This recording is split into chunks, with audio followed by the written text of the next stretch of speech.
Finally বন্ধুরা দেখেন আপনারা কতটা লোভনীয় লাগতেছে এই আচারটা। তো এখন হ্যাঁ বন্ধুরা দেখেন আমরা আচার মাখার জন্য তেঁতুল মাখা করব, সঙ্গে হচ্ছে একটু জলপাইয়ের আচার নিয়েছি। তো তেঁতুল আর জলপাইয়ের আচার মাখানোর জন্য আমরা যেসব জিনিস নিয়েছি এখানে আছে চিনি, লঙ্কার গুঁড়া, হলুদ একটু আর লবণ, পরিমাণ মতো লবণ। এখন সবগুলা একসঙ্গে মাখাই নেব। সবগুলা মাখানো হয়ে গেছে, এখন ওর মধ্যে আমি দিয়ে দিব একটু তেঁতুল। এখন আবার সবগুলো আচার একসঙ্গে মাখাই নেব।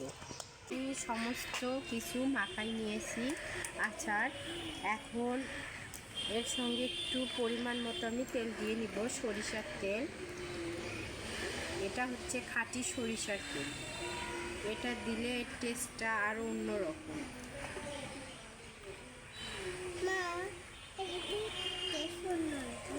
হ্যাঁ, অনেক সুস্বাদু হবে।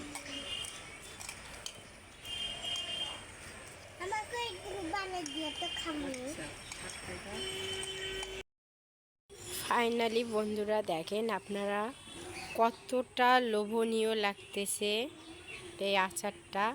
তো এখন আমরা সবাই একটু টেস্ট করে দেখব কত সুন্দর লাগতেছে খেতে। নাও খেয়ে দেখো।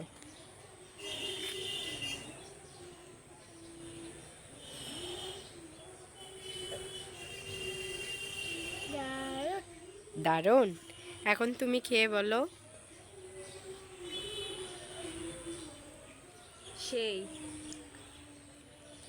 তো বন্ধুরা আপনারা হচ্ছে রিভিউ পেলেন, অনেক সুন্দর নাকি হয়েছে। তো এই দেখেন কত সুন্দর পরিবেশ। এই পরিবেশে হচ্ছে আমরা তেঁতুল জলপাইয়ের আচার একসঙ্গে মাখা করে খাচ্ছি। আর একটু খাবে নাকি?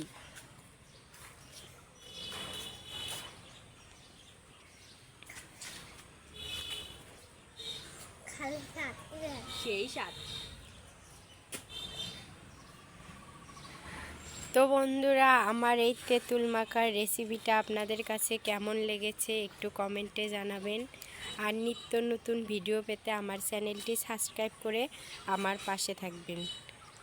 সবাই ভালো থাকবেন।